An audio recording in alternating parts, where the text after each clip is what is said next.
ਬਲਵੰਤ ਸਿੰਘ ਮੁਲਤਾਨੀ ਮਾਮਲੇ ਵਿੱਚ ਕਤਲ ਦੀ ਧਾਰਾ ਲੱਗਣ ਤੋਂ ਬਾਅਦ ਗ੍ਰਿਫਤਾਰੀ ਲਈ ਬਚਦੇ ਫਿਰਦੇ ਸੁਮੇਧ ਸੈਣੀ ਨੂੰ ਹਾਲਾਂਕਿ ਮੁਲਕ ਦੀ ਸਰਵਉੱਚ ਅਦਾਲਤ ਤੋਂ ਫਿਲਹਾਲ ਗ੍ਰਿਫਤਾਰੀ ਉੱਪਰ ਰੋਕ ਦੇ ਫੈਸਲੇ ਨਾਲ ਰਾਹਤ ਮਿਲ ਗਈ ਹੈ, ਪਰ ਨਾਲ ਹੀ ਸੁਪਰੀਮ ਕੋਰਟ ਨੇ ਸੈਣੀ ਨੂੰ ਜਾਂਚ ਵਿੱਚ ਸਹਿਯੋਗ ਦੇ ਹੁਕਮ ਦਿੱਤੇ ਹਨ। ਪਰ ਲੱਗਦਾ ਹੈ ਕਿ ਸੈਣੀ ਸਹਿਯੋਗ ਦੇ ਹੱਕ ਵਿੱਚ ਨਹੀਂ ਹੈ। ਹਾਲੇ ਵੀ ਸੈਣੀ ਦਾ ਕੋਈ ਥੌ ਪਤਾ ਨਹੀਂ ਉਹ ਕਿੱਥੇ ਹੈ, ਪਰ ਇਸ ਮਾਮਲੇ ਵਿੱਚ ਜਾਂਚ ਕਰ ਰਹੀ SIT ਨੇ ਸੁਮੇਧ ਸੈਣੀ ਨੂੰ ਬੁੱਧਵਾਰ ਯਾਨੀ 23 ਸਤੰਬਰ ਤੱਕ ਤਲਬ ਕਰ ਲਿਆ ਹੈ। SIT ਨੇ ਸੁਮੇਧ ਸੈਣੀ ਨੂੰ 23 ਸਤੰਬਰ ਨੂੰ ਜਾਂਚ ਵਿੱਚ ਸ਼ਾਮਿਲ ਹੋਣ ਦੀ ਅਪੀਲ ਕੀਤੀ ਹੈ। ਅਸਲ ਵਿੱਚ 7 ਦਿਨ ਪਹਿਲਾਂ ਸੁਪਰੀਮ ਕੋਰਟ ਵੱਲੋਂ ਸੁਮੇਧ ਸੈਣੀ ਨੂੰ ਦਿਸ਼ਾ ਨਿਰਦੇਸ਼ ਜਾਰੀ ਕਰਨ ਤੋਂ ਬਾਅਦ SIT ਨੇ ਆਪਣੀਆਂ ਸਰਗਰਮੀਆਂ ਤੇਜ਼ ਕਰ ਦਿੱਤੀਆਂ ਹਨ। ਬਲਵੰਤ ਸਿੰਘ ਮੁਲਤਾਨੀ ਮਾਮਲੇ ਵਿੱਚ ਸੈਣੀ ਦੀ ਭੂਮਿਕਾ ਦੀ ਜਾਂਚ ਕਰ ਰਹੀ SIT ਨੇ ਹੁਣ ਇਸ ਮਾਮਲੇ ਵਿੱਚ ਉਸ ਨੂੰ 23 ਸਤੰਬਰ ਨੂੰ ਜਾਂਚ ਵਿੱਚ ਸ਼ਾਮਿਲ ਹੋਣ ਲਈ ਕਿਹਾ ਹੈ, ਪਰ ਸੈਣੀ ਕਿੱਥੇ ਹੈ ਉਸ ਨੂੰ ਕੁਝ ਪਤਾ ਨਹੀਂ। ਉਹ ਕਿੱਥੇ ਹੈ ਜਾਂਚ ਵਿੱਚ ਸ਼ਾਮਿਲ ਹੋਵੇਗਾ ਜਾਂ ਫਿਰ ਹਰ ਵਾਰ ਦੀ ਤਰ੍ਹਾਂ ਉਹ ਲਾਪਤਾ ਹੀ ਰਹੇਗਾ। ਇਸ ਮਾਮਲੇ ਨੂੰ ਲੈ ਕੇ SIT ਹਾਲੇ ਅਣਜਾਣ ਹੈ। ਉਸ ਦੀ ਚੰਡੀਗੜ੍ਹ ਵਿਚਲੀ ਰਿਹਾਇਸ਼ ਉੱਪਰ ਵੀ SIT ਵੱਲੋਂ ਕੀਤੀ ਪੜਤਾਲ ਦੌਰਾਨ ਉਹ ਗਾਇਬ ਪਾਇਆ ਤਾਂ SIT ਵੱਲੋਂ ਉਸ ਦੀ ਰਿਹਾਇਸ਼ ਦੇ ਬਾਹਰ ਨੋਟਿਸ ਚਿਪਕਾ ਕੇ ਉਸ ਦੇ ਵਕੀਲ ਨੂੰ ਵੀ ਇਸ ਦੀ ਕਾਪੀ ਦਿੱਤੀ ਗਈ ਹੈ। ਇਸ ਨੋਟਿਸ ਮੁਤਾਬਕ ਸੈਣੀ ਨੂੰ ਮੁਹਾਲੀ ਦੇ ਮਟੌਰ ਪੁਲਿਸ ਸਟੇਸ਼ਨ ਵਿੱਚ 23 ਸਤੰਬਰ ਨੂੰ 11 ਵਜੇ ਬੁਲਾਇਆ ਗਿਆ ਹੈ ਅਤੇ ਉਸ ਨੂੰ ਜਾਂਚ ਵਿੱਚ ਸ਼ਾਮਿਲ ਹੋਣ ਲਈ ਕਿਹਾ ਗਿਆ ਹੈ। ਜ਼ਿਕਰ ਖਾਸ ਹੈ ਕਿ ਸੈਣੀ ਨੂੰ ਸੁਪਰੀਮ ਕੋਰਟ ਤੋਂ 15 ਸਤੰਬਰ ਨੂੰ ਉਸ ਵੇਲੇ ਰਾਹਤ ਮਿਲੀ ਸੀ ਜਦੋਂ ਗ੍ਰਿਫਤਾਰੀ ਦੇ ਡਰੋਂ ਲੁਕਦੇ ਫਿਰਦੇ ਸੈਣੀ ਦੀ ਗ੍ਰਿਫਤਾਰੀ ਉੱਪਰ ਸੁਪਰੀਮ ਕੋਰਟ ਨੇ ਕਹਿੰਦਿਆਂ ਰੋਕ ਲਗਾ ਦਿੱਤੀ ਸੀ ਕਿ ਉਹ ਜਾਂਚ ਵਿੱਚ ਸਹਿਯੋਗ ਕਰੇ। ਪਰ ਵੇਖਣਾ ਹੈ ਕਿ ਸੈਣੀ ਹੁਣ ਸਹਿਯੋਗ ਕਰਦਾ ਹੈ ਜਾਂ ਨਹੀਂ। ਹਾਲਾਂਕਿ ਸੁਪਰੀਮ ਕੋਰਟ ਦੇ ਹੁਕਮਾਂ ਦੇ ਬਾਵਜੂਦ ਇੱਕ ਹਫ਼ਤਾ ਹੋਣ ਨੂੰ ਆਇਆ ਹੈ, ਪਰ ਸੈਣੀ ਦਾ ਕੋਈ ਥੌ ਪਤਾ ਨਹੀਂ, ਨਾ ਹੀ ਜਾਂਚ ਵਿੱਚ ਕਿਸੇ ਵੀ ਕਿਸਮ ਦਾ ਸਹਿਯੋਗ ਦੇ ਰਿਹਾ ਹੈ। ਹਾਲਾਂਕਿ ਸੁਪਰੀਮ ਕੋਰਟ ਨੇ ਇਸ ਸਬੰਧ ਵਿੱਚ ਨੋਟਿਸ ਜਾਰੀ ਕਰਦੇ ਹੋਏ ਸੈਣੀ ਨੂੰ 15 ਸਤੰਬਰ ਤੱਕ ਜਾਂਚ ਵਿੱਚ ਸ਼ਾਮਿਲ ਹੋਣ ਦੀ ਤਾਕੀਦ ਕੀਤੀ ਸੀ, ਪਰ ਸੈਣੀ ਵੱਲੋਂ ਕੋਈ ਹੁੰਗਾਰਾ ਨਾ ਮਿਲਦਾ ਵੇਖ ਆਪਣੀ ਰਿਹਾਇਸ਼ ਤੋਂ ਵੀ ਸੈਣੀ ਦੇ ਗਾਇਬ ਹੋਣ ਦਰਮਿਆਨ ਹੁਣ SIT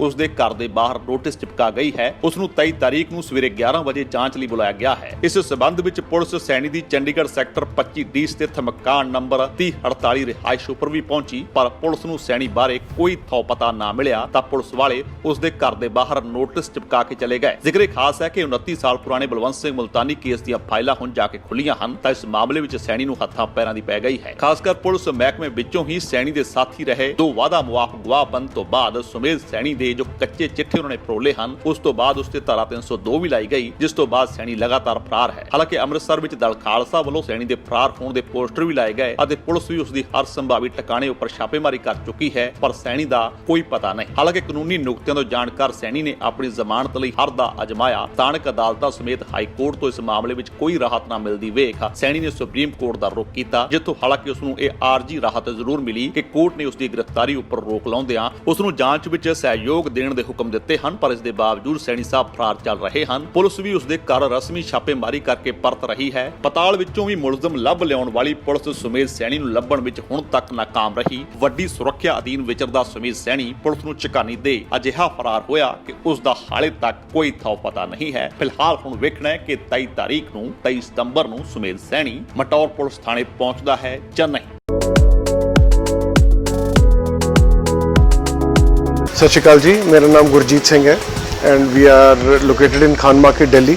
We are a high-end electronic gadget store with IT and surveillance.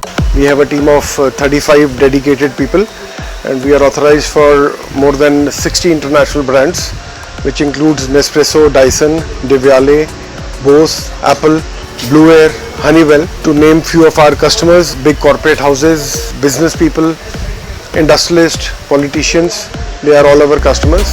ਸਾਡੇ ਕੋਲ 5000 ਤੋਂ ਜ਼ਿਆਦਾ ਸੈਟੀਸਫਾਈਡ ਕਸਟਮਰਸ ਹੈਗੇ। ਸਾਡੀ ਪੂਰੀ ਕੋਸ਼ਿਸ਼ ਹੈ ਕਿ ਮੈਂ ਔਰ ਮੇਰੀ ਟੀਮ ਇਹਨਾਂ ਸਾਰਿਆਂ ਨੂੰ ਬਹੁਤ ਹੀ ਵਧੀਆ ਇੰਡੀਆ ਦੇ ਅੰਦਰ ਬੈਸਟ ਟੂ ਬੈਸਟ ਪ੍ਰੋਡਕਟਸ ਔਰ best to best services provide ਕਰ ਸਕੀਏ। ਜੇਕਰ ਤੁਹਾਨੂੰ ਸਾਡਾ ਇਹ ਉਪਰਾਲਾ ਚੰਗਾ ਲੱਗਾ ਹੈ ਤਾਂ ਇਸ ਨੂੰ ਲਾਈਕ ਕਰੋ, ਸ਼ੇਅਰ ਕਰੋ ਅਤੇ ਸਾਡੇ YouTube ਚੈਨਲ ਨੂੰ ਸਬਸਕ੍ਰਾਈਬ ਕਰੋ।